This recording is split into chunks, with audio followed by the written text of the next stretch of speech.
Évangile de Marc, chapitre 13. Lorsque Jésus sortit du temple, un de ses disciples lui dit, « Maître, regarde quelle pierre et quelle construction. » Jésus lui répondit, « Vois-tu ces grandes constructions? Il ne restera pas pierre sur pierre qui ne soit renversée. » Il s'assit sur la montagne des Oliviers en face du temple, et Pierre, Jacques, Jean et André lui firent en particulier cette question. « Dis-nous quand cela arrivera-t-il, et à quel signe connaîtra-t-on que toutes ces choses vont s'accomplir ?» Jésus se mit alors à leur dire, « Prenez garde que personne ne vous séduise. Car plusieurs viendront sous mon nom disant, c'est moi, et ils séduiront beaucoup de gens.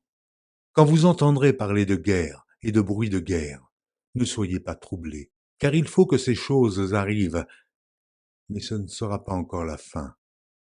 Une nation s'élèvera contre une nation et un royaume contre un royaume. Il y aura des tremblements de terre en divers lieux. Il y aura des famines. Ce ne sera que le commencement des douleurs. Prenez garde à vous-même.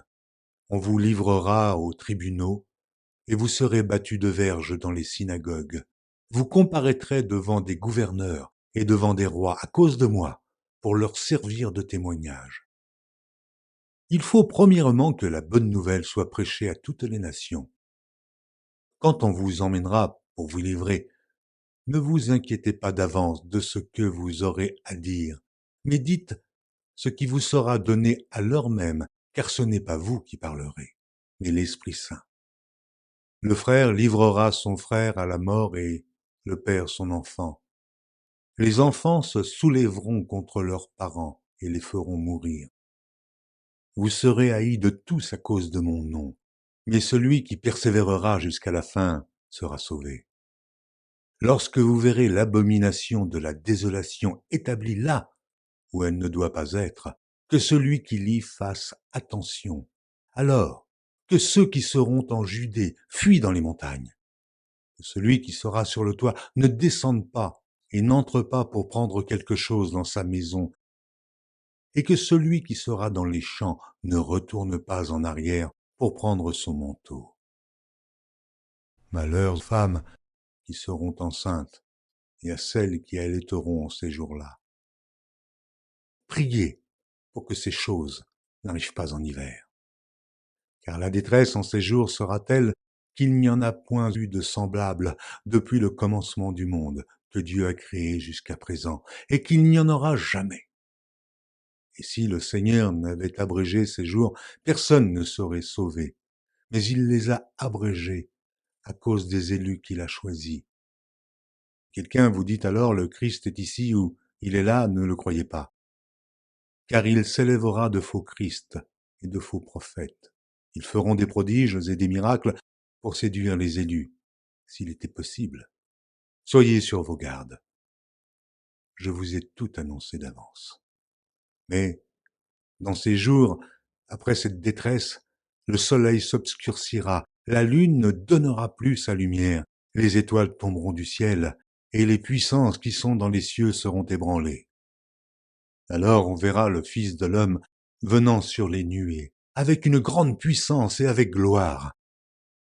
Alors, il enverra les anges, et il rassemblera les élus des quatre vents, de l'extrémité de la terre jusqu'à l'extrémité du ciel. Instruisez-vous par une comparaison tirée du figuier. Dès que ses branches deviennent tendres et que les feuilles poussent, vous connaissez que l'été est proche. De même, quand vous verrez ces choses arriver, sachez que le Fils de l'homme est proche, à la porte. Je vous le dis en vérité, cette génération ne passera point que tout cela n'arrive. Le ciel et la terre passeront, mais mes paroles ne passeront point. Pour ce qui est du jour ou de l'heure, personne ne le sait, ni les anges dans le ciel, ni le Fils, mais le Père seul. Prenez garde. Veillez et priez, car vous ne savez quand ce temps viendra. Il en sera comme d'un homme qui, partant pour un voyage, laisse sa maison, remet l'autorité à ses serviteurs, indique à chacun sa tâche et ordonne au portier de veiller. Veillez donc, car vous ne savez quand viendra le maître de la maison, ou le soir, ou au milieu de la nuit, ou au chant du coq, ou le matin. Craignez qu'il ne vous trouve endormi à son arrivée soudaine. Ce que je vous dis, je le dis à tous. Veillez.